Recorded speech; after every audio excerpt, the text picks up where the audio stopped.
Awalnya Kerajaan Kediri merupakan bagian dari wilayah kekuasaan dari Kerajaan Mataram kuno.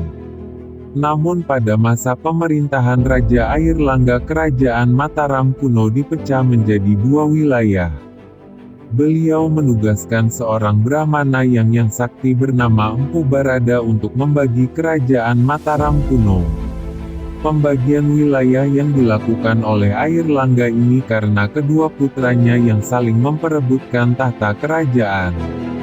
Kedua putranya tersebut adalah Sri Samarawijaya dan Mapanji Garasakan. Akhirnya, Mapanji Garasakan mendapatkan kerajaan timur yakni Janggala yang meliputi wilayah Surabaya, Malang, Pasuruan dan Sungai Berantas Pelabuhan Rembang. Sedangkan Sri Samarawijaya mendapatkan kerajaan barat yakni Panjalu yang beribu kota Daha dengan wilayah kekuasaan Madiun dan Kediri. Bukti dari pembagian wilayah kerajaan Mataram kuno dapat dilihat dalam Prasasti Mahaksubya tahun 1289 yang tertulis dalam Kitab Negara Kertagama tahun 1365 m.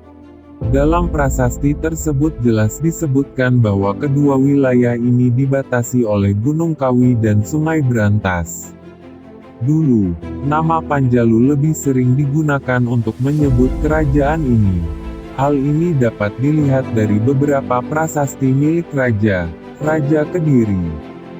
Dalam kronik Cina yang berjudul Lingwai Taita tahun 1178 m. Nama Panjalu dikenal dengan sebutan Pucialum. Nama Kediri sendiri berasal dari kata Khadri, yang merupakan bahasa Sanskerta yang artinya pohon mengkudu, pohon pace. Secara geografis, letak kerajaan Kediri berada di wilayah Jawa Timur, tepatnya di ibu kota Dahanapura, yang sekarang menjadi kota Kediri. Sebelah selatan Sungai Berantas. Pusat kerajaan berada di tepi Sungai Berantas. Saat itu, wilayah tersebut telah menjadi jalur transportasi air yang ramai. Tak ada sumber pasti terkait siapa pendiri kerajaan Kediri ini, karena mulanya kerajaan ini merupakan bagian dari Kerajaan Mataram kuno sebelum dibagi menjadi dua wilayah pada masa pemerintahan Raja Airlangga. Namun setelah dibagi menjadi dua wilayah kekuasaan, kerajaan ini diberikan kepada putra Raja Airlangga yang bernama Sri Samarawijaya yang termuat dalam Prasasti Pamuatan tahun 1042 m. Masa kejayaan kerajaan Kediri ketika berada di bawah pimpinan raja ketiganya yaitu Prabu Jayabaya. Pada masa pemerintahannya beliau berhasil memperluas wilayah kekuasaannya hampir ke seluruh daerah di Pulau Jawa sampai masuk ke wilayah Pulau Sumatera. Selain itu letak kerajaan yang berada di kaki Gunung Kelut membuat wilayahnya memiliki tanah yang subur sehingga dapat ditanami dengan berbagai macam tumbuhan. Hasil pertanian dan perkebunan pada zaman itu sangat melimpah dan terdapat Sungai Berantas yang menjadi tempat berburu ikan. Tak heran jika saat itu rakyat di wilayah kerajaan ini sangat makmur dan sumber makanannya terpenuhi dengan baik. Hal ini dibuktikan dengan adanya catatan dari kronik Cina yang menjelaskan bahwa kerajaan Kediri adalah negeri paling kaya pada masa kekuasaan Raja Srijayabaya. Prabu Jayabaya juga memiliki sifat merakyat, sikap dan visi ke depannya yang baik, memiliki strategi dan taktik kepemimpinan unggul. Beliau juga mendukung secara material dan spiritual dalam hal hukum dan pemerintahan di kerajaan. Selain pada masa pemerintahan Prabu Jayabaya, pada masa kepemimpinan Sri Kameswara kerajaan ini juga berkembang pesat dalam bidang sastra. Hal ini dapat dibuktikan dengan banyaknya kitab-kitab yang dibuat pada masa kerajaan tersebut. Salah satu yang paling terkenal adalah Kitab Smaradahana karangan Empu Darmaja.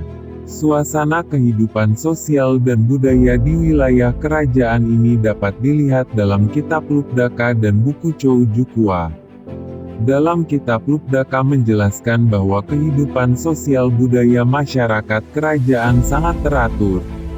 Kitab tersebut juga mengatakan bahwa penentuan martabat seseorang bukan berdasarkan pangkat dan harta yang dimiliki, tapi dinilai berdasarkan moral dan tingkah laku dari orang tersebut.